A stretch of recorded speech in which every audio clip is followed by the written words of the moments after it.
everyone! In our home, we love the books and the illustrations of the artist Eric Carle. And today, I'm going to show you how to create your own Eric Carle inspired collage. You can do either a butterfly, or you can create a flower inspired by the hungry caterpillar and the tiny seed, or maybe you have another Eric Carle book that you'd like to use for inspiration. The choice is totally yours. Can you wave to everyone? Let's get started, everyone. Say, let's get started. Let's get started. Yeah. If you haven't already, grab some tempera paint and some paper and create some Eric Carle inspired paper for your collage. You can use toy cars, you can use plastic forks, pieces of Legos, really any kind of thing that you can find around your home that would allow you to print some unique patterns or scratch some unique designs into your paints. Now here you're going to see me demonstrate how this works. First, I'm covering this piece of pink paper with some blue paint so the two colors will contrast. And then I'm taking that fork and I am scratching all kinds of really cool patterns into the paper.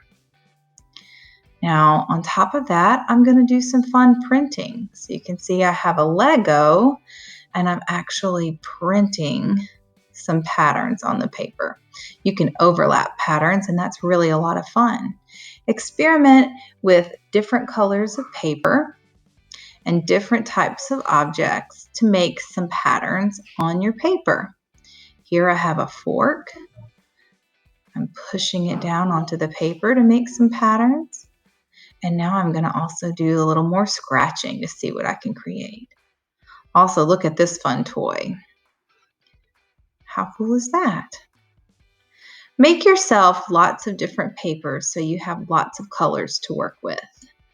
Now, if you don't have paints, it's okay. Here's another option. Grab a piece of paper and grab some crayons.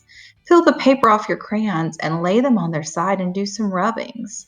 And then on top of the rubbings, you can draw some fun lines, straight lines, horizontal, vertical, zigzag lines.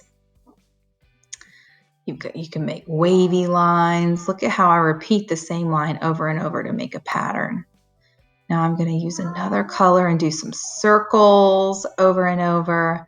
And another thing that's really important to remember is that you can overlap the colors and really just be playful. There's no one way to do this, but the goal is that you create some papers that have some fun patterns using different colors. And you want to give yourself a variety of colors. All right, so here are all my papers.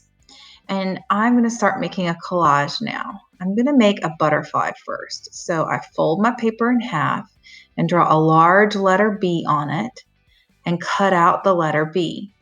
And when I open my folded paper, I have a butterfly. Now here's a little different variation that you can use. Instead of the letter B, if you want the wings to be pointy, that's fine too. And then take one of your papers and you can use a painted paper or just a plain paper and glue your butterfly's wings onto your paper. Okay. And I'm just doing two options just because I felt inspired to do so. Your goal today is to create one collage. And again, you can watch this video and you can see how I make my butterflies. And then if you're inspired to do so, maybe you want to make a collage of a bear inspired by brown bear. It really doesn't matter. It's totally up to you. This is just an example to help you see how to work. Notice how I fold my paper each time I cut. I fold the paper first and then I cut. And by folding the paper in half, it gives me two of whatever I cut out. So watch that happen again and again. I fold the paper and then I cut. And when I do, I call that the 2-for-1 deal. You get two of whatever you cut out in the time it takes you to make one. This is perfect for making a butterfly because I want both sides of my butterfly to be the same because butterflies' wings are symmetrical. So notice how I just keep doing that. I'm also trying to use colors that contrast one another.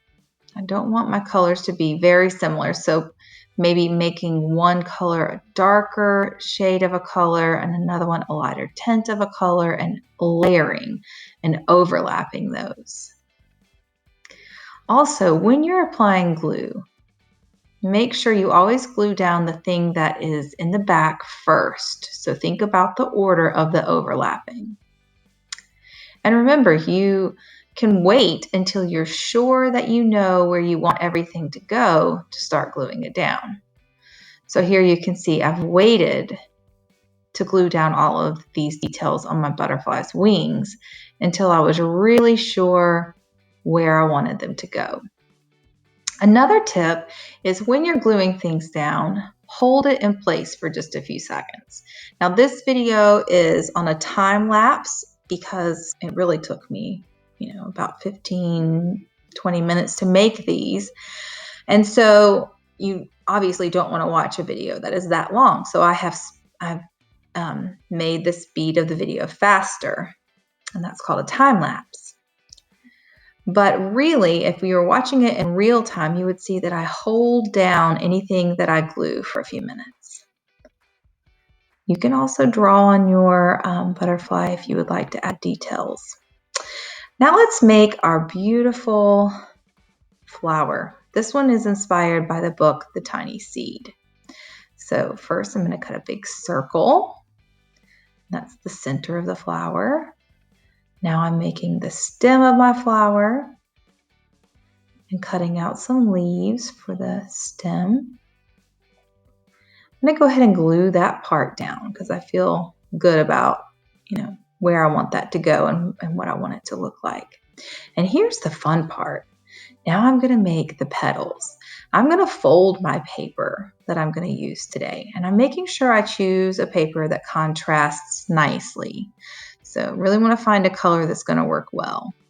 I'm going to fold that paper several times, then draw the shape of my petals and cut it out. Because I folded my paper several times, look at how many petals I have, and they're all the same. That's the magic of folding your paper before you cut. Now I'm going to glue all of those petals down, and I'm going to have a beautiful collage of a flower. Have fun today.